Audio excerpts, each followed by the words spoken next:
Hannah projected her Ancestry DNA results on the fellowship hall screen in front of 100 church members, and Christopher Morrison's name appeared as her biological father. That's how it ended. 26 years of marriage, 16 years of lies, a lifetime of ministry built on a foundation I never questioned. Let me back up. It's her engagement party. December in Nashville, Friday night. The fellowship hall at Covenant Grace Church is decorated with white lights and gold ribbons. Hannah Joy Brennan, my daughter, 24 years old, youth worship leader, 85,000 Instagram followers, is glowing in a cream dress. Her fiancé Brandon stands beside her, one hand on the small of her back. He's our worship pastor, good man, godly man. They've been saving themselves for marriage, doing it right. I'm standing with Rachel, my wife of 24 years, women's ministry director, author of The Pastor's Wife, Finding Identity Beyond the Pulpit. She looks beautiful tonight, always does. Hair perfect, smile perfect, ministry wife perfect. 100 guests fill the room, church members, elders, ministry leaders.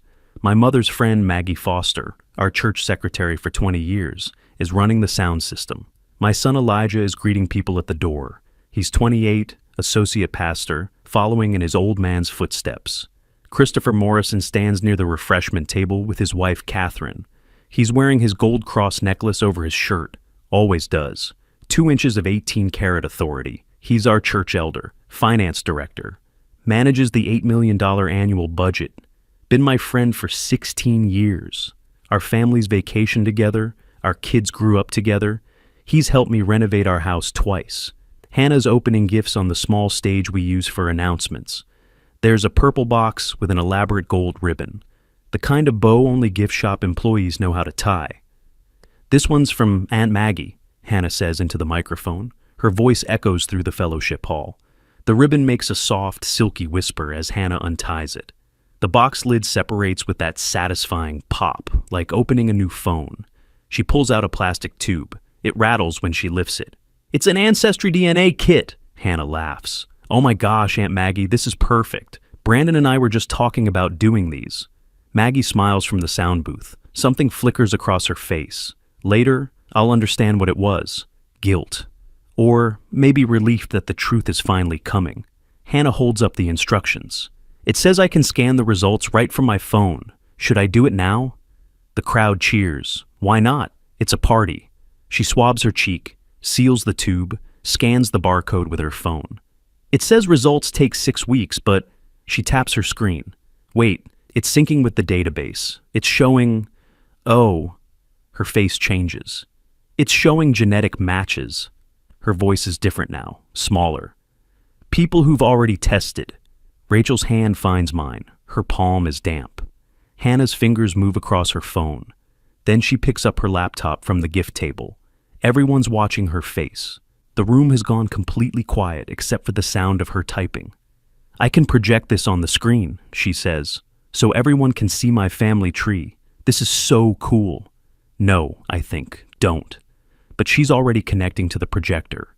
The screen behind her flickers to life. 12 feet tall, a pie chart appears. Percentages, regions, European ancestry, British Isles, Scandinavian, Italian. Then she clicks to another tab. DNA matches, she reads, people in the database who share my genes. The first name loads. I see it before she does. Christopher Lane Morrison. 50.2% DNA shared. Relationship, father. There's a recent photo, his church directory picture, smiling, gold cross visible. The room inhales, one collective breath, held. Hannah's voice comes through the microphone, distant, like she's underwater.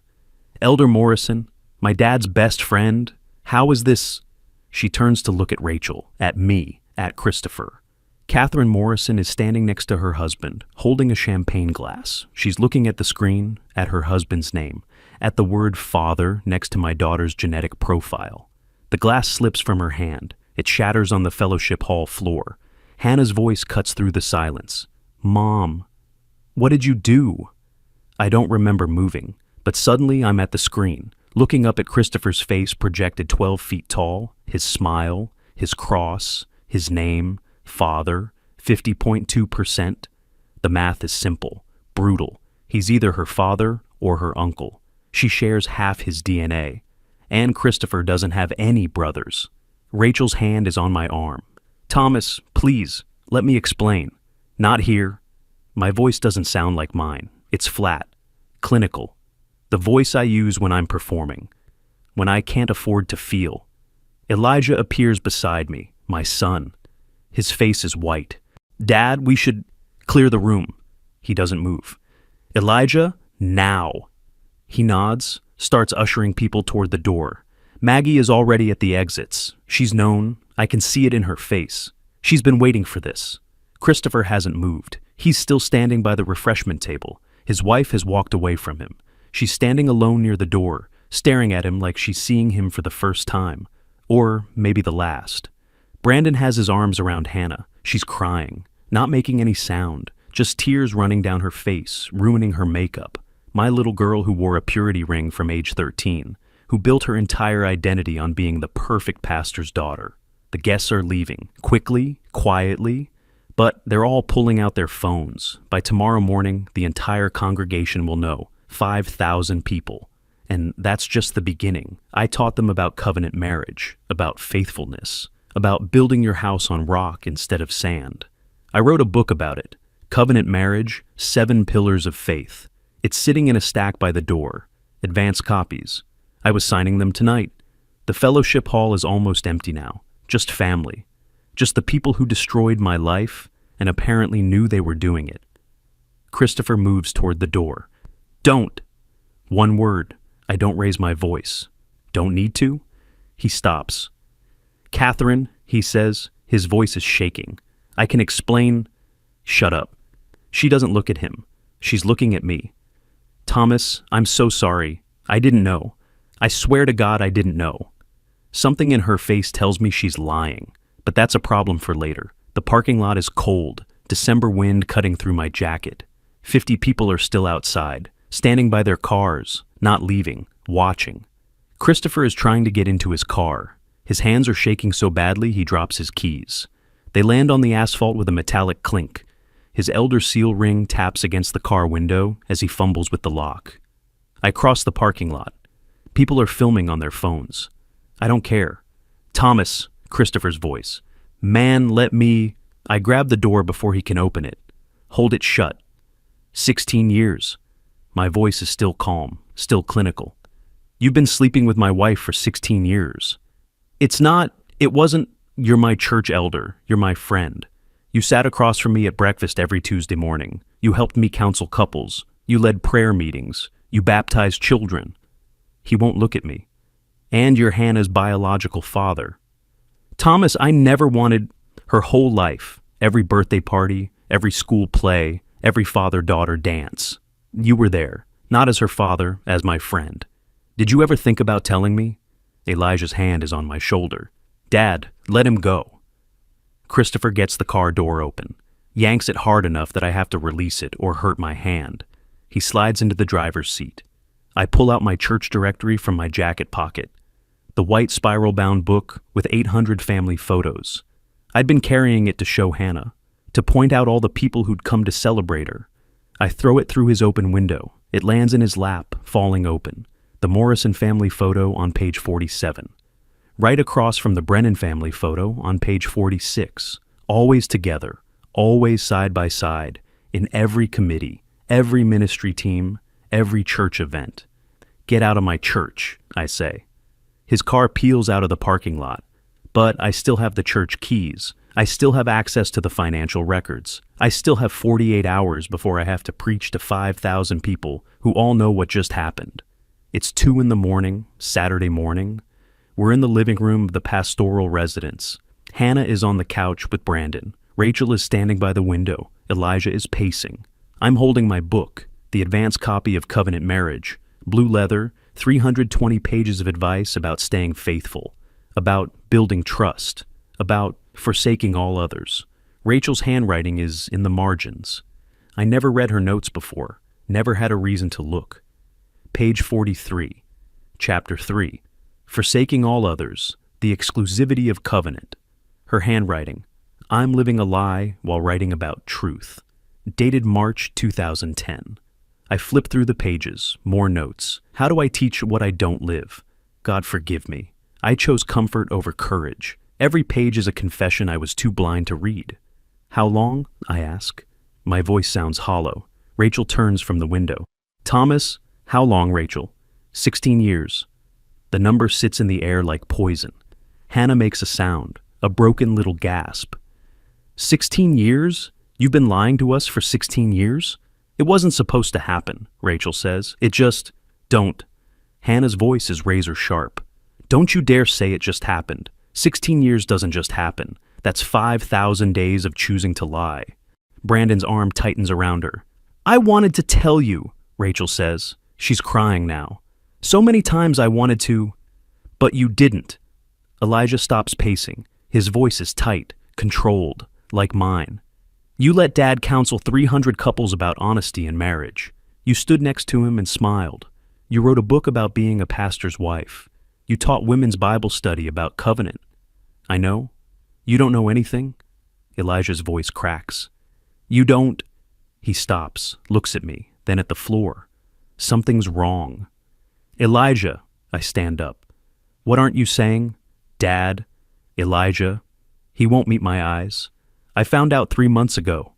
The room tilts. You what?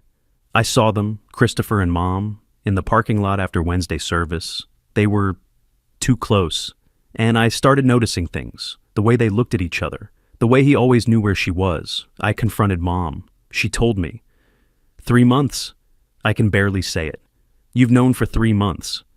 Dad, I wanted to tell you. I was going to tell you. But Senior Pastor Rhodes... You told Rhodes?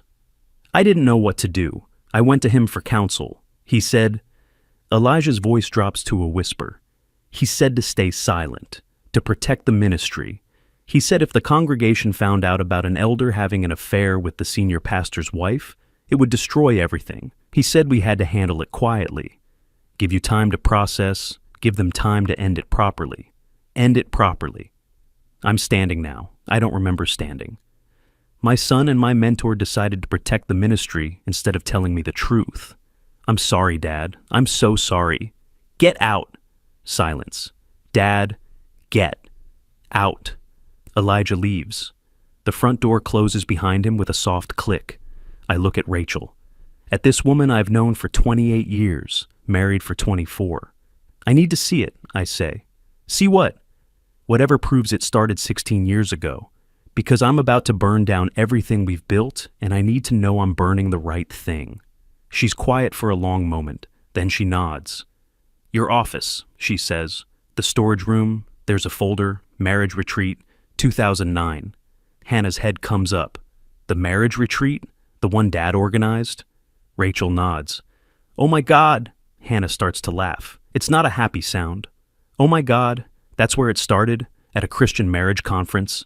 She stands up, pulls off her engagement ring, the purity ring she's worn for 11 years, hands them both to Brandon. I need some time, she says. Then she walks out. Brandon looks at me, at Rachel. He doesn't say anything. He just follows Hannah. I'm left alone with my wife, with this stranger wearing Rachel's face. The pulpit sees everything except what's closest to home, I say. It's a phrase I've used 1,000 times, a little self-deprecating joke. The pastor who notices every crisis in the congregation but forgets to take out the trash. Who can counsel couples through divorce but can't remember his anniversary? I thought I was being humble. I was just being blind. If you've ever been told to keep a secret that ate you alive, where loyalty to one person meant betrayal of another, just type silence in the comments. Sometimes protecting people costs too much. You're not alone in that weight. The church office is dark. It's 3 a.m. I let myself in with my keys. Maggie is already there, sitting at her desk in the secretary's office. The lamp is on. She has a folder in front of her. She doesn't look surprised to see me. How long have you known? I ask. 16 years. Of course. You saw them. She nods. At the marriage retreat. I was helping with registration. I saw Rachel and Christopher check in. Separate rooms, but adjacent. And I saw the way they looked at each other. The way they... She trails off. Why didn't you tell me? I tried 3 times, once in 2010, once in 2015, once last year. Every time you told me I must be mistaken, that Rachel would never, that Christopher was like a brother to you, that I was seeing things that weren't there. I remember those conversations. I dismissed her, told her she was being paranoid, unkind, making accusations without proof. You were telling me the truth, I say, and I called you a liar. You weren't ready to hear it. She pushes the folder across the desk. Manila. Yellowed edges. Coffee stained. The label says Marriage Retreat 2009 in my handwriting. I open it. 60-plus registration forms, couples' names, room assignments, financial summaries in Christopher's handwriting, his elder seal ring pressed into the wax on the approval forms. And there, page 12. Rachel Brennan and Christopher Morrison listed as co-leaders, Couples Communication Workshop. Their room assignments: room 217, room 219, adjacent rooms with a connecting door. The retreat I organized, the conference where I taught couples how to strengthen their marriages, where I gave the keynote address on covenant faithfulness. That's where it started. I taught them, I whisper. I taught them how to save their marriages while they were beginning this. Maggie's voice is soft. The calendar is in there too. I flip through the pages. She's attached 16 years of church calendars, highlighted entries, Rachel's women's conferences, Christopher's business trips. The dates match, every single one. 47 trips over 16 years, same cities, same dates, same hotels, all approved by Christopher himself as finance director. He was signing off on his own affair expenses with church funds. $50,000, Maggie says. I did the math. $50,000 of tithe money spent funding their adultery. I close the folder. My hands are steady. My voice is steady. Everything is steady because if I let myself feel, I'll shatter. Thank you, Maggie. What are you going to do? Good question. In 6 hours, I have to make a decision. Do I preach Sunday morning? Do I step down? Do I confess to the congregation? Do I pretend nothing happened? 5,000 people will be in the sanctuary, 15,000 more watching the live stream. They all know. The texts are already spreading. The videos from the parking lot are already online. I'm the senior pastor who taught covenant marriage while my wife broke hers, who wrote a book about faithfulness while my best friend and church elder fathered my daughter. The pulpit sees everything except what's closest to home. I never understood what that meant until now. Sunday morning, 7 o'clock, the parking lot is already filling. Early service doesn't start until 8:30, but people are coming early. They want to see if I'll show up, if I'll preach, if I'll address it. I'm standing in my office. The marriage book manuscript is stacked on my desk. The advance copies I was going to sign and give away. The dedication page is open. To Rachel, who taught me what covenant means. My phone buzzes. A text from the denominational office, from Dr. Samuel Rhodes, my mentor, the man who told my son to stay silent. Thomas, we need to talk. This morning, before service. I don't respond. Another text. This one from Elijah. Dad, I'm so sorry. Please let me explain. Delete. Another. Hannah. I don't know if you're preaching today, but if you are, I'll be in the front row. I need to see how you handle this. Because I don't know how to handle it. That one I answer. Front row. I'll see you there. 8 o'clock. The sanctuary is filling. I watch from the hallway behind the platform. 5,000 seats, almost all of them full. People are standing along the walls. The live stream count is already at 15,000 viewers. It'll probably hit 20,000 by the time I step out. The worship team is on stage. Brandon is at the piano.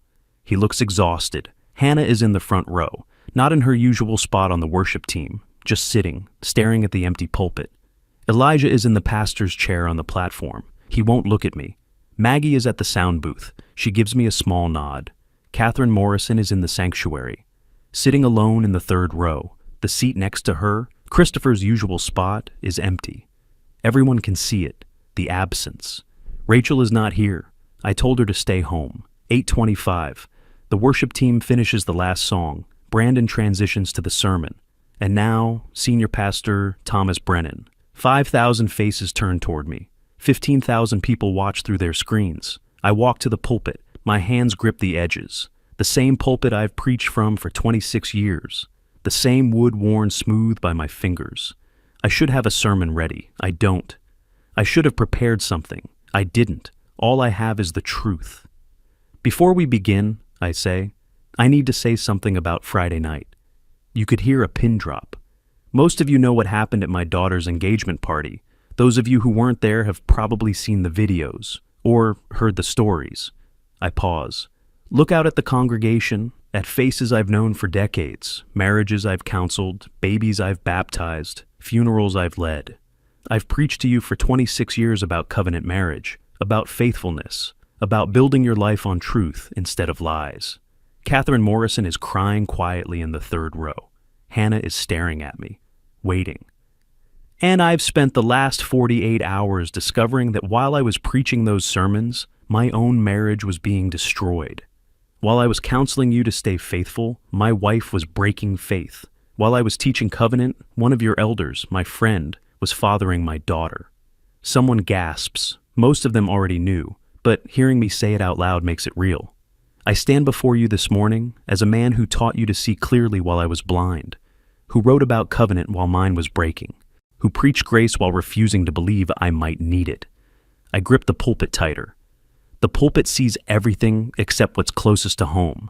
I've said that phrase 100 times. I thought it was funny, a humble admission that pastors miss the small things. I look at Maggie. She's watching me with something like pride in her eyes. I was wrong. The pulpit sees everything except what's closest to home. And I was blind, willfully blind. 16 years of evidence, 16 years of signs, and I refuse to see any of it. 5,000 people hold their breath. We'll talk more soon. The board will be meeting. There will be investigations. There will be consequences. But right now, this morning, I'm standing here to tell you that I'm still your pastor, broken, humiliated, devastated, but still here. I close my eyes, breathe. Let's pray. Monday morning, the church office. Maggie has the financial record spread across 3 tables. 16 years of expense reports, travel approvals, ministry budgets. Every single one signed by Christopher Morrison, elder, finance director, the man who controlled where our money went. Look at this. Maggie's finger traces down a spreadsheet. March 2011, Rachel requests funding for Women's Ministry Conference in Atlanta. Flight, hotel, meals. Christopher approves it. $2,000. She pulls up another document. Same weekend, Christopher submits his own travel expense. Business meeting in Atlanta, same hotel, same dates. How many times, I ask? 47 documented trips over 16 years. Always the same pattern. Rachel requests ministry funding. Christopher approves. Then Christopher submits his own business expense for the same location, same dates. She hands me a stack of forms. Christopher's elder seal ring is pressed into the wax on every approval signature. That gold ring he always wore, the one with the church logo engraved, the symbol of his authority. He used that authority to fund his own affair.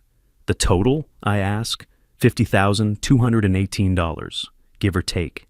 $50,000 of tithe money, widows' offerings, single mothers' gifts, faithful members giving sacrificially to support ministry.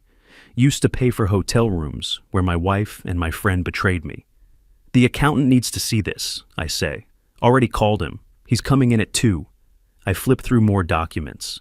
Stop at 1 from 2009, the marriage retreat folder. The registration forms show Rachel and Christopher as co-leaders. But there's more. Room key logs. The retreat center kept electronic records. Rachel's key card accessed room 217 14 times that weekend. Christopher's key card accessed room 219 13 times. But both key cards accessed the connecting door between the rooms 23 times. They weren't even trying to hide it. They just knew no one would look. There's something else, Maggie says. Her voice is careful. The marriage book. The one you wrote. Christopher's company printed it. What? His business, Morrison Printing and Design. He gave the church a discount, printed 5,000 copies. But look at the invoice. She hands it to me. The cost is reasonable. Standard commercial printing rates. But at the bottom, in the notes section, there's a line of text. Author dedication approved. No charge for custom plate. He printed the dedication page for free, I say slowly. The one that says, to Rachel, who taught me what covenant means. Maggie nods. He read that dedication. He printed it 5,000 times, and he never said a word. I sit down, hard.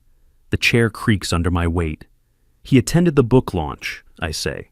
He gave a speech. He told everyone how proud he was, how the book would change marriages, while he was destroying yours.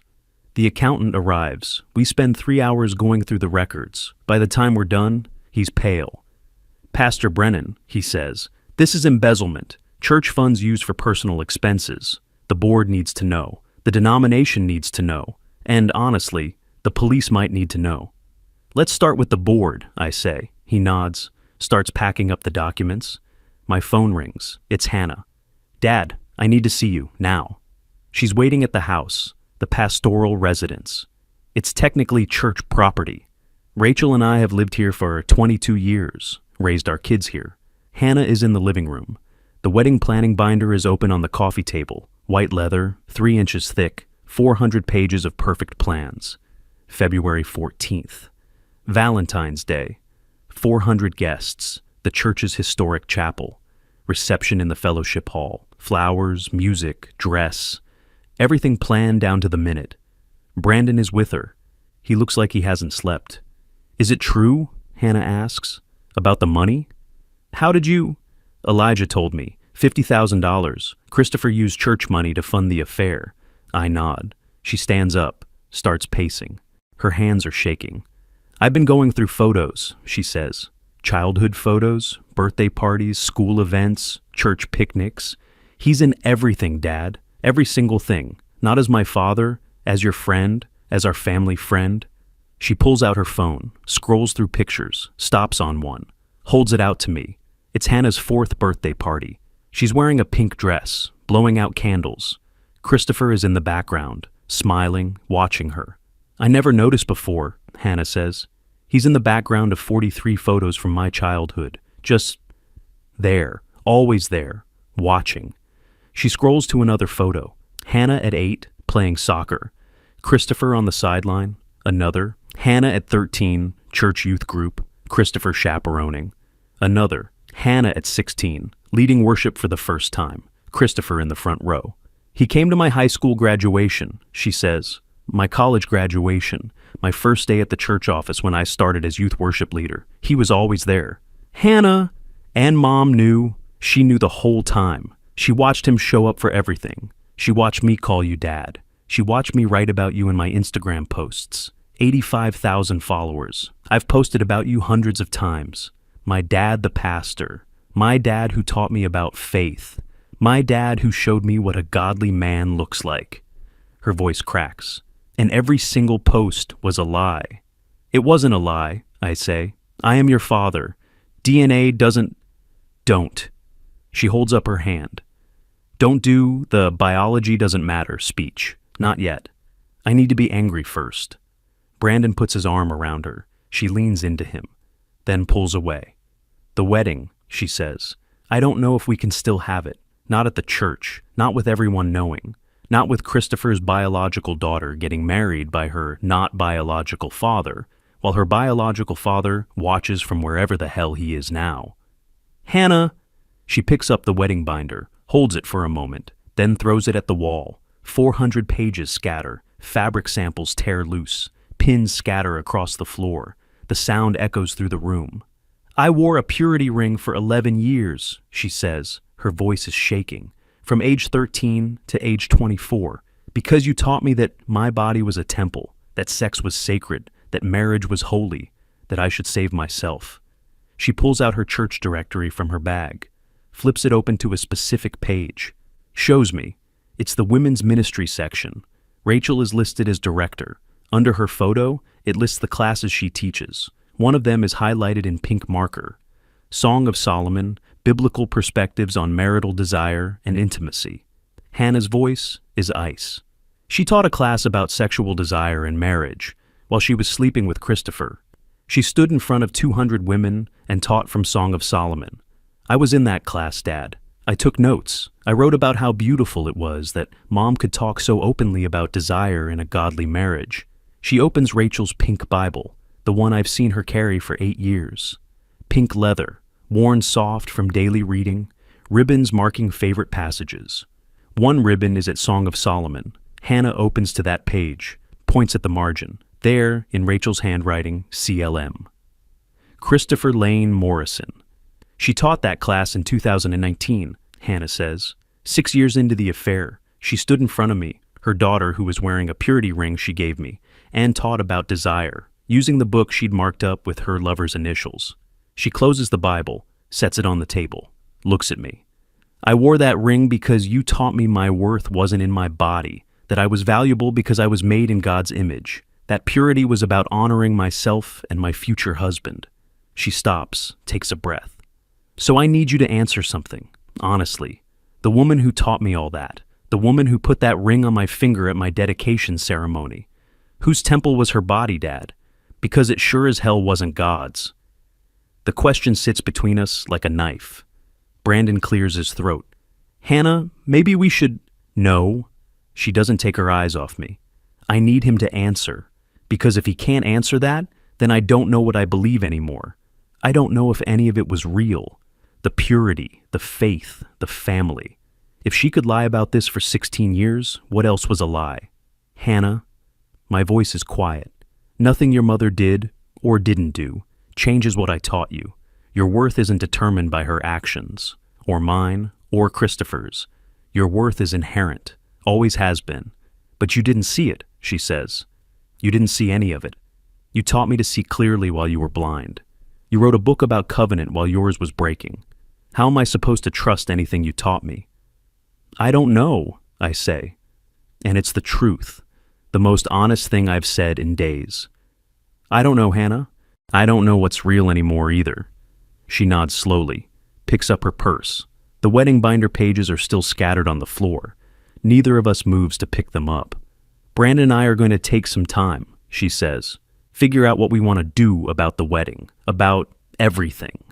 She stops at the door, looks back. I love you, Dad. I do. But I don't know who you are anymore. And I don't know who I am. The perfect pastor's daughter whose whole identity was built on a lie. After she leaves, I sit in the silence, looking at the scattered pages, the torn fabric samples, the broken plans. Hannah had to choose the man whose DNA she shares, or the man who showed up every single day for 24 years. If you were Hannah, what would you do? Biology, type DNA, or presence, type showed up. I want to know what you'd choose. Whatever you chose, there's no easy answer here. Hannah had to decide for herself. And honestly, I'm still deciding too. The denominational board meets on Wednesday. Dr. Samuel Rhodes presides. He's 62. Been my mentor for 30 years. The man who told Elijah to stay silent. The conference room at the denominational office. 8 board members, a stenographer. The meeting will be live-streamed to denominational leadership across the region. I sit alone on one side of the table. Rachel sits alone on the other. Christopher sits as far from both of us as possible. Dr. Rhodes opens a folder. The DNA results are inside. Official documentation now. Evidence. We're here to determine what happened, when it happened, and what the appropriate response should be, he says. Pastor Brennan, you've submitted documentation suggesting a 16-year affair between your wife, Rachel Brennan, and Elder Christopher Morrison. It's not a suggestion, I say. It's a fact. Documented with DNA evidence, financial records, and eyewitness testimony. Maggie is called in. She presents the calendar evidence, the matched travel dates, the room key logs from the marriage retreat. The board members look ill. Then the accountant presents $50,000 in questionable expenses. Christopher's signatures on all of them. His elder seal ring visible in the wax. One board member asks Christopher directly, "Did you use your position as finance director to approve your own affair expenses?" Christopher doesn't answer. Elder Morrison, Dr. Rhodes says, "You need to answer." I'm not answering anything without a lawyer. The room goes cold. Dr. Rhodes closes his folder, looks at me, and I see something in his face I've never seen before. Disappointment, but not in Christopher, not in Rachel, in me. "Thomas," he says, and his voice is gentle but firm, "you counseled 300 couples through marriage difficulties. You wrote a book on covenant marriage. You built a ministry on teaching faithfulness. I know. Did you ever fight for your own marriage?" The question hangs in the air. Did you ever notice that your wife was pulling away? Did you ever ask her if something was wrong? Did you ever prioritize your marriage over your ministry? Or did you just assume it was perfect? Did you assume that because you were teaching others how to have good marriages, yours didn't need any work? I can't answer, because he's right. Thomas, you were blind, willfully blind, and I say that as someone who loves you, as someone who's watched you build something extraordinary here. But you built it at the expense of your own family. You were so busy saving everyone else's marriages that you didn't notice yours was dying. Are you saying this is my fault? My voice is sharper than I intend. I'm saying marriage takes two people. Rachel made terrible choices, unforgivable choices. But you made choices too. You chose the pulpit over your wife. You chose the congregation over your family. You chose ministry over the people who needed you most. He turns to Rachel. And you, Rachel? You stood beside Thomas for 24 years. You built ministry together. You raised children together. And you betrayed all of it. Not just with an affair, but with 16 years of calculated deception. You taught women about purity while living in sin. You wrote about being a pastor's wife while destroying your pastor husband. Rachel is crying, silently. Dr. Rhodes looks at Christopher. And you, an elder, a leader, a man trusted with spiritual authority and financial responsibility. You didn't just commit adultery, you used church resources to fund it. You used your position to enable it. You sat in leadership meetings and made decisions about church discipline while you were the one who needed disciplining. He closes his folder. Here's what's going to happen. Christopher, you're removed as elder effective immediately. The financial audit will continue. If there's evidence of criminal activity, it will be reported. Rachel, you're suspended from all ministry activities for 6 months, minimum. After that, we'll reevaluate. He looks at me. Thomas, you have a choice. You can step down now. Or you can take a 6-month sabbatical. Use that time to heal, to rebuild your family, to figure out if you're staying in this marriage or ending it, and then decide if you're coming back to ministry. What about the church, I ask? What about the congregation? The congregation will be fine. We'll bring in interim leadership. Elijah can help. The church has survived worse than this. Has it? The words come out bitter. Has it survived a senior pastor whose entire ministry was built on hypocrisy? Your ministry wasn't built on hypocrisy, Dr. Rhodes says. It was built on truth. You just forgot to apply that truth to yourself. That doesn't make everything you did worthless. It makes you human, broken, in need of the same grace you've been preaching about for 26 years. He stands. The board will vote on these recommendations. But Thomas, I want you to hear this. You've spent 26 years teaching people about grace, about redemption, about how God uses broken people. Now you get to live it. Now you get to find out if you actually believe what you've been preaching. The meeting ends. The vote is unanimous. Christopher removed, Rachel suspended, my sabbatical approved. I walk to my car alone. The rest of the week passes in a blur. 3 couples cancel their counseling sessions with me. They don't want marriage advice from a pastor who couldn't see his own marriage falling apart. I don't blame them. But on Friday, 1 couple shows up. Mark and Jennifer, married 18 years. On the brink of divorce. I've been counseling them for 2 years. They sit in my office, silent. You don't have to stay, I say. I understand if you'd rather work with someone else. Jennifer looks at Mark, then at me. Pastor Brennan, we've been coming to you for 2 years because you taught us that marriage is worth fighting for. That covenant means something. That grace is possible even after betrayal. I know, but now you're going through it yourself, she interrupts. You're living it. So teach us. Teach us how to survive this. Because if you can fight for grace after what just happened to you, maybe we can fight for it too. Mark nods. We've been ready to give up. We've filed papers. We've told the kids we're separating. But then we saw what happened to you. And Jennifer asked me something. She asked, if Pastor Brennan can find grace in his situation, why can't we find it in ours?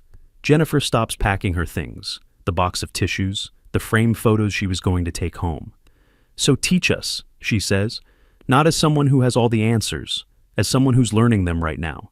Teach us how to survive betrayal, how to decide if a marriage is worth saving, how to find grace when you feel like there's none left. I look at these 2 people, their pain, their hope, their willingness to try one more time, and I realize something. I've spent 26 years teaching about grace, always from the position of the one offering it, the pastor dispensing wisdom, the counselor with answers. I never imagined I'd be the one needing it, the one receiving it. Okay, I say, let's figure it out together. Saturday, Rachel asks to talk. We meet at the house. Elijah is there. He insists on being present. Rachel looks exhausted. She's lost weight. Her hair is pulled back, no makeup. This is the woman I married, underneath all the performance, all the ministry polish. I need to explain, she says. I need you to understand why. Rachel, please just let me say this. I nod. It started at the marriage retreat, 2009. You were leading sessions all day, counseling couples, teaching workshops. You were brilliant. Everyone said so. You were helping so many people. She pauses. And I was invisible, the pastor's wife, smiling, supporting, always in your shadow. Christopher was there for the financial workshop. His marriage was struggling. Catherine was cold to him, distant. He felt invisible too. So you decided to have an affair. No, not then. We just talked about feeling like we didn't matter, about being accessories to other people's lives. And it felt good to be seen, to matter to someone. You mattered to me. Did I? Her voice is sharp. When was the last time you asked about my day? Not about ministry, about me. When was the last time we went on a date that wasn't a church function? When was the last time you looked at me and saw Rachel, not the pastor's wife? I don't have an answer. It wasn't just Christopher, she says. It was feeling like I existed, like I was more than your support system, more than a role. So 16 years, I say. 16 years of lying, of betrayal, because you felt invisible. I tried to end it, she says, multiple times in 2012, 2015, 2018. Every time I told Christopher it was over, that I was going to tell you, that I couldn't keep living the lie. But you did keep living it, because he threatened me. Her voice drops to a whisper. He said if I left him, he'd tell you himself. He'd destroy your ministry, make it public, humiliate you. I stayed in the affair to protect you. That's not protection, I say. That's cowardice. She flinches, but she doesn't argue. You're right, she says. I was a coward. I am a coward. I chose comfort over courage, lies over truth, and I destroyed everything. She pulls out her pink Bible, the one with the Song of Solomon bookmark, sets it on the table. I'm leaving it here, she says. I don't have the right to carry it anymore. I taught women about covenant while breaking mine. I taught Hannah about purity while living in sin. I don't get to claim faith when I spent 16 years defiling it. Elijah speaks for the first time. Mom, where will you go? My sister's house, in Memphis. The board suspended me for 6 months. After that, I don't know, maybe I'll never come back. Maybe that's what needs to happen. She looks at me, really looks at me. I'm sorry, Thomas. I know that doesn't fix anything. I know sorry isn't enough. But I'm sorry for all of it. She leaves. The front door closes behind her. The pink Bible sits on the table, bookmark still at Song of Solomon. Christopher's initials still in the margin. I don't touch it. Christmas Eve, 2 weeks after the engagement party, 2 weeks since my life imploded. The church is having their Christmas Eve service. 8,000 people will attend. The biggest service of the year, televised, live streamed to 20,000 viewers. I'm not there. I'm sitting in the sanctuary, alone, late afternoon, empty pews, soft winter light through the stained glass. The service is happening at a rental venue across town. The associate pastors are leading. Elijah is preaching. The substitute pastor is handling the invitation. I couldn't face it. Couldn't stand in front of 8,000 people and talk about hope, about the Christ child bringing light to darkness, about God becoming flesh to dwell among us. Not when I'm drowning in my own darkness. I have the marriage book manuscript with me, the advance copy. I open to the dedication page, to Rachel, who taught me what covenant means. I read it over and over, the irony so sharp it cuts. The TV in the pastor's office is on. I can hear the service, the worship music, the readings, Elijah's voice preaching about hope, 20,000 people watching online, celebrating, rejoicing, and I'm here, in an empty sanctuary, holding a book that's now a monument to my blindness. I flip through the pages. Rachel's margin notes. I'm living a lie while writing about truth. March 2010. How do I teach what I don't live? July 2013, God forgive me. December 2016, I chose comfort over courage. August 2019, every page is a confession. Every note is a moment where she almost told me, almost chose truth, almost ended it, but she didn't. And I never asked, never questioned, never looked closely enough to see what was right in front of me. I taught 300 couples to communicate, to be honest, to fight for their marriages, and I never fought for mine. I never even realized it needed fighting for. I thought it was perfect. I was so busy saving everyone else's marriages that I didn't notice mine was dying. The TV shows the Christmas Eve service, 8,000 faces lit by candlelight, singing Silent Night. The camera pans across the crowd. I see Catherine Morrison, sitting alone, her seat next to her empty. Christopher gone. I see Maggie, crying quietly, holding a candle. I see Mark and Jennifer, the couple who stayed, sitting together, holding hands. I see faces I've known for decades, marriages I've counseled, families I've helped. And I realize something. The ministry wasn't a lie. The teaching wasn't worthless. The grace I preached was real. I just didn't believe I needed it. I thought grace was something I gave to other people, not something I needed for myself. The TV shows Elijah finishing his sermon. His voice is strong, clear. Tonight we celebrate God coming down, God becoming human, God entering into our brokenness, because that's what grace is, not perfection, not having everything figured out, but God meeting us in our mess and saying, I see you, I love you anyway. He pauses. My father taught me that. He taught this church that, and right now, he's learning to believe it himself, because grace isn't just for other people, it's for us. It's for the broken, the blind, the ones who thought they had it all together and discovered they didn't. The congregation is silent. So tonight, as we celebrate Christ's birth, let's also celebrate this, that God doesn't wait for us to get our lives perfect before He shows up. He shows up in the mess, in the pain, in the moment when we finally admit we need Him. 8,000 candles flicker in the darkness. I sit alone in the empty sanctuary, holding my book, holding my failures, and I whisper the words I've said 1,000 times. The phrase that was a joke until it became a knife. The pulpit sees everything except what's closest to home. But this time, I understand. This time, I know what it means. I was blind. For 26 years, I was blind, and now I can see. The denominational board's decision comes down 10 days after the engagement party. They live stream it, 30,000 people watching.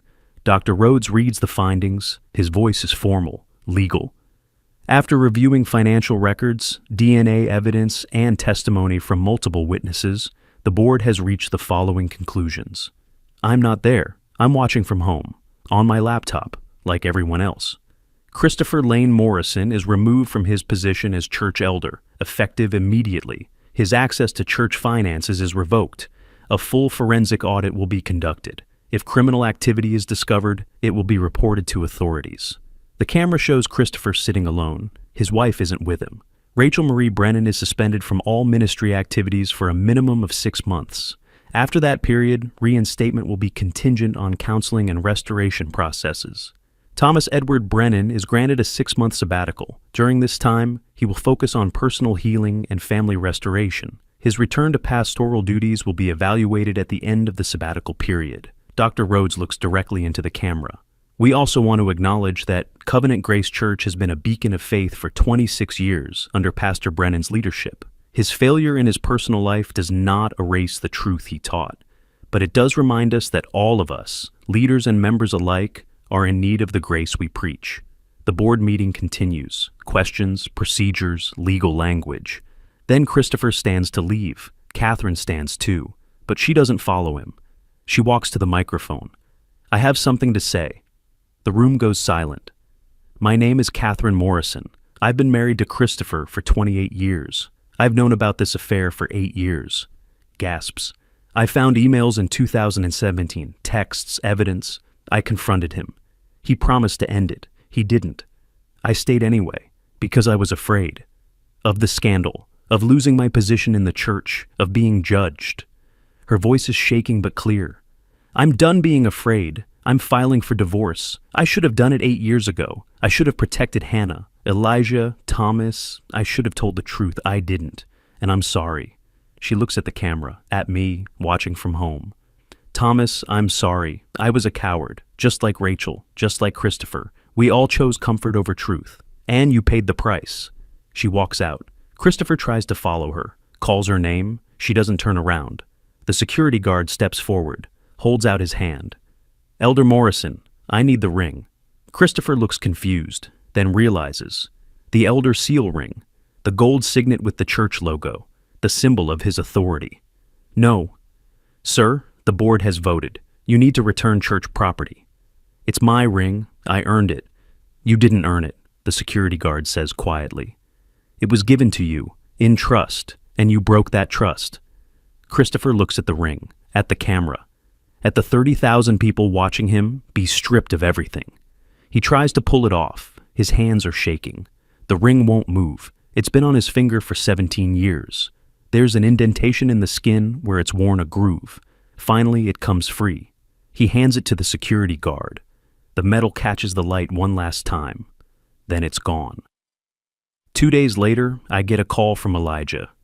Dad, Hannah found something in the storage unit. Mom's old journals. You need to see this. I drive to Hannah's apartment. She's sitting at the kitchen table. Brandon is with her. There's a cardboard box between them. Old journals. Rachel's handwriting on the covers. Hannah hands me one, dated 2002. Read the entry from April, she says. I flip to April 2002, a month after Hannah was born. I don't know what to do. The pregnancy test came back positive, and I didn't know whose baby it was, Thomas's or Christopher's. I chose to believe it was Thomas's. I chose to stay silent. I chose lies over truth. God forgive me. My hands are shaking. Hannah hands me another journal. 2009. Christopher wants to tell Thomas. He says Hannah deserves to know that we can't keep living this lie. But if we tell him, everything falls apart. The ministry, the family, everything. I told Christopher we have to protect Thomas. We have to stay silent, for his sake. Another journal, 2015. Hannah asked me today why Christopher comes to all her school events, why he's always there. I told her he's just a good family friend. She looked at me with those eyes, Thomas's eyes, and said, he watches me like a dad watches his daughter. I wanted to tell her the truth. I almost did, but I'm too much of a coward. Hannah is crying silently. She knew I noticed, Hannah says. She knew I questioned it, and she kept lying. I close the journals, look at my daughter. What do you want to do? I ask. I want to talk to him, to Christopher. I want to hear him say it, all of it. Why he did it, why he stayed, why he never told me. Hannah, I need to, Dad. I need to close this loop, and then I need to decide. Decide what? She looks at Brandon, then at me. Decide if I'm your daughter because of DNA or because you showed up every single day for 24 years. She meets Christopher at a coffee shop. Brandon insists on going with her. I wait in the car outside, watching through the window. I can't hear what they're saying, but I can see their faces. Christopher is crying, talking, gesturing. Hannah is still, listening, her face unreadable. Then she stands up, pulls something from her bag, the church directory, opens it to a specific page, shows it to Christopher, the Morrison family page. She tears it out, rips it in half, leaves the pieces on the table. Then she walks out. In the car, she's silent for a long time. Finally, she speaks. He said he loved me, that he wanted to be a real father, that he was there for all those years because he couldn't stay away. What did you say? I told him that love isn't showing up in secret. Love isn't watching from the sidelines. Love is being present, being honest, being the person who sacrifices for you, not the person who sacrifices you for their comfort. She looks at me. You're my dad. Biology doesn't make you a father. Showing up does. And you showed up every single day, every soccer game, every recital, every late night talk. Every time I needed you, you were there. He had memories I'm just learning about. You have memories we built together. She reaches over, takes my hand. I'm your daughter, not because of DNA, because you made me yours. 24 years of showing up. That's what makes you my dad. Hannah and Thomas redefined what family means. Not who you're born to, but who shows up when it matters. If you've built your own chosen family, people who aren't blood but are everything, tell me about them in the comments below. Those stories matter. 6 weeks after the engagement party, mid-February, I get a call from Elijah. Dad, you need to come back, just for one Sunday. People are asking for you. They need to hear from you. I'm on sabbatical. I know, but Dad, the church is struggling. Numbers are down. People don't know what to believe anymore. They need to hear that grace is real, that redemption is possible, that broken people can still stand. I'm not sure I believe that myself yet. Then come find out, together. So, I go back. Sunday morning. 4,500 people in the sanctuary. Some stayed away. The scandal was too much, but most came back, waiting, watching. I walked to the pulpit, the same pulpit I've stood behind for 26 years, worn smooth by my hands. I'm carrying the marriage book manuscript, the one with Rachel's notes, the one with the dedication that now cuts like glass. I set it on the pulpit. Let everyone see it. I wrote this book about covenant marriage, I say. My voice echoes through the sanctuary. I taught you that marriage is sacred, unbreakable, built on trust and faithfulness. I flip it open to the dedication page. To Rachel, who taught me what covenant means. That's what I wrote 18 months ago, before any of this happened. When I thought my marriage was perfect, I pause, look out at the faces. I was wrong. My marriage wasn't perfect. It was broken. It had been breaking for years. I just didn't see it. I didn't want to see it. Catherine Morrison is in the sanctuary, sitting alone in the third row, Christopher's seat empty beside her. I taught you that covenant is unbreakable. Mine broke. I taught you that grace is for everyone. I didn't believe I needed it. I taught you to see clearly. I was blind. I gripped the pulpit. The wood feels solid under my hands. Real. The only thing that feels solid right now. The pulpit sees everything except what's closest to home. I've said that phrase 100 times. 1,000 times. I thought it was funny, a humble admission that pastors are human, that we miss the small things. I look at Maggie. She's watching me with tears in her eyes. I was wrong about that too. The pulpit doesn't just miss the small things. It misses everything when the person behind it is too proud to admit he needs the same grace he's preaching. Hannah is in the front row, Brandon beside her. She's holding my hand. The wedding binder, modified now, some pages torn out and replaced, is on her lap. I've spent 26 years teaching you about grace, always from the position of the one giving it, the pastor with answers, the counselor with wisdom, the leader who had it figured out. I close my eyes, breathe. I didn't have it figured out. I don't have it figured out. I'm standing here broken, humiliated, devastated. My marriage is in ruins. My family is shattered. My ministry is a question mark. Mark and Jennifer are in the 5th row, holding hands, the couple who stayed. But here's what I'm learning. Grace isn't something I dispense from behind a pulpit. It's something I need, desperately, daily. Because grace isn't earned in perfection. It's proven in brokenness. The words settle over the sanctuary like snow. I'm broken. I'm standing here broken, and I'm asking you, all of you, are you still willing to witness grace? Because I need it now. I need it like I've never needed it before. The silence is complete.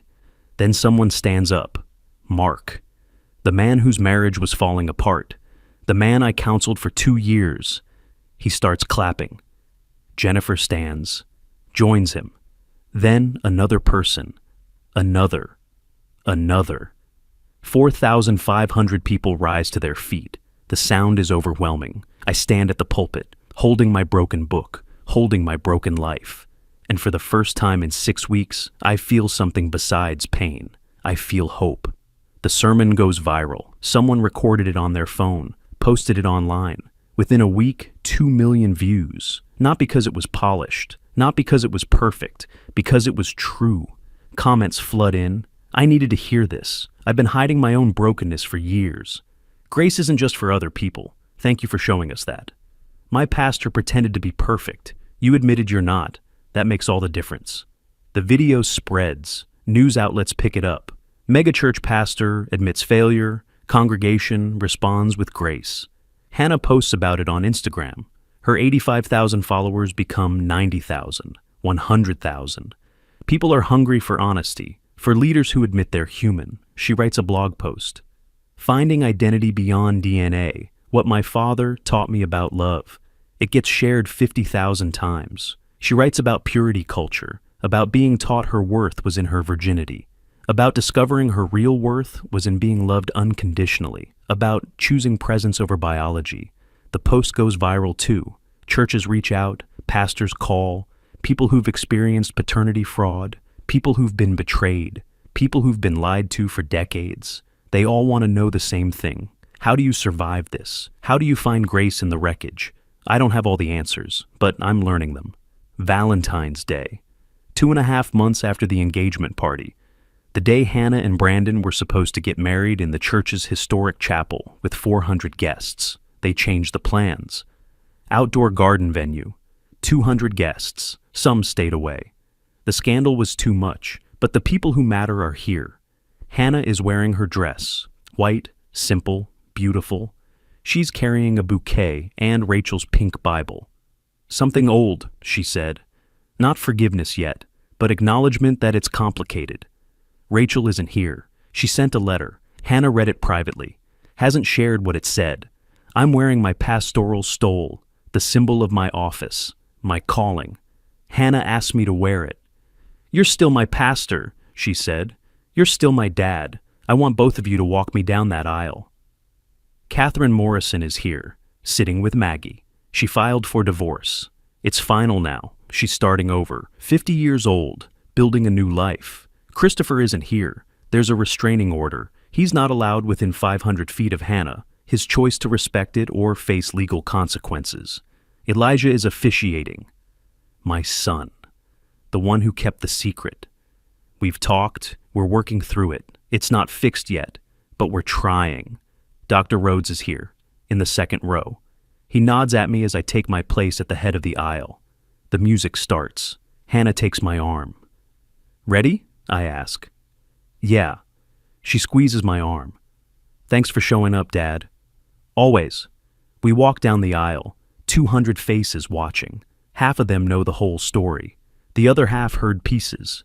Everyone knows something, but they're here anyway, celebrating anyway, because that's what grace looks like, showing up for broken people in their moments of joy. Brandon is waiting at the altar. His eyes are wet. He's 26, worship pastor, good man, the kind of man who stayed when things got complicated. I hand Hannah to him. Step back. Elijah begins the ceremony. Then it's time for the vows. Brandon takes both of Hannah's hands. Hannah Joy Brennan, he says, I promise to love you. Not because you're perfect, but because you're real. I promise to show up every day, even when it's hard, especially when it's hard. He pauses, looks at me, at the congregation. We marry into brokenness and choose grace. Your family taught me that. Love isn't perfection. It's showing up after the fall. It's choosing each other when the world says you should walk away. It's building something new from the pieces of what broke. Hannah is crying. Happy tears, complicated tears. She says her vows, promises to love him, to be honest, to fight for their marriage even when it's hard.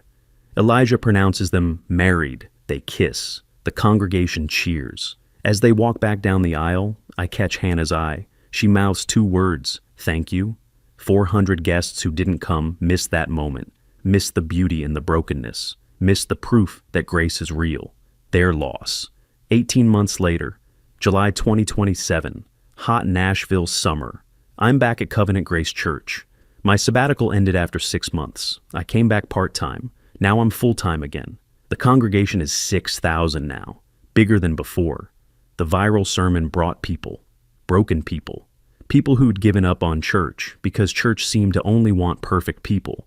They found a place where the pastor admits he's broken too. I've started a ministry for pastors in crisis, for leaders who are struggling, who are failing, who need someone to tell them that their worth isn't in their performance. 20 pastors in the first cohort. We meet monthly. Talk about the things we don't talk about. The marriages that are failing, the addictions we're hiding, the depression we're pretending doesn't exist. It's the most important work I've ever done. Rachel and I are divorced. It's final. She's living in Memphis, working with her sister. She's in counseling, making amends where she can. We talk occasionally, civilly. It's not friendship, but it's not hatred either. It's complicated. It'll probably always be complicated. Hannah had a baby, Grace Eleanor Mitchell, born 6 weeks ago. She has Hannah's eyes, Brandon's smile, and today I'm baptizing her. The sanctuary is full, 6,000 people watching. Hannah and Brandon stand at the baptismal font. Hannah is holding Grace. The baby is wearing a white baptism gown. Tiny, perfect. Catherine Morrison is in the third row. She's remarried now. A kind man from another church. They're building something good. Maggie is running the sound system, same position. 22 years now. She winks at me. Mark and Jennifer are in the fifth row, still married, still together, still fighting for their Grace story. Elijah is on the platform. Associate senior pastor now. We're co-leading, father and son, both broken, both healing. Hannah hands me the baby. Grace is so light, so small. She makes a soft cooing sound. Grace Eleanor Mitchell, I say. My voice echoes through the sanctuary. In the name of the Father, the Son, and the Holy Spirit. I dip my hand in the water, cool, clean. I place my hand on Grace's forehead. The water runs over her skin. She startles, then settles. I baptize you in the name of the Father, who creates you, the Son who redeems you, the Spirit who sustains you. Hannah is crying, happy tears. She leans close, whispers so only I can hear. You're my daughter's only grandfather. The words hit like a benediction. Not Christopher, not the man who shares her DNA. Me, the man who showed up, who stayed, who chose her every single day. My hands are shaking, not with fear, not with pain, with joy. I lift Grace from the water. She opens her eyes, looks at me, and I swear she smiles. After the service, I'm in my office. There's a new notebook on my desk. Next to the old marriage book manuscript that sits on the shelf, dusty, untouched. The new notebook has a title written on the first page, Grace After the Fall, a pastor's journey through betrayal to redemption. I haven't started writing yet. I'm still living it, still learning what it means. But I know this much. Grace isn't earned in perfection. It's proven in brokenness. And I'm standing here, baptizing babies, counseling couples, leading a church. Not because I have it all figured out, but because I finally admitted I don't. The pulpit sees everything except what's closest to home. But when it finally looks, when we finally have the courage to see our own brokenness, that's when grace begins. That's when healing starts. That's when we stop performing and start living. And that, I've learned, is worth more than 16 years of perfect pretending.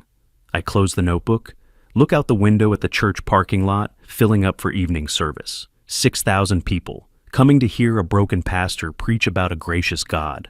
I used to think that was a contradiction. Now I know it's the only sermon worth preaching. If this story moved you, subscribe. I tell stories about grace, betrayal, and finding family in unexpected places. Real stories, complicated stories, stories that don't have easy answers but have true ones. I'll see you in the next one.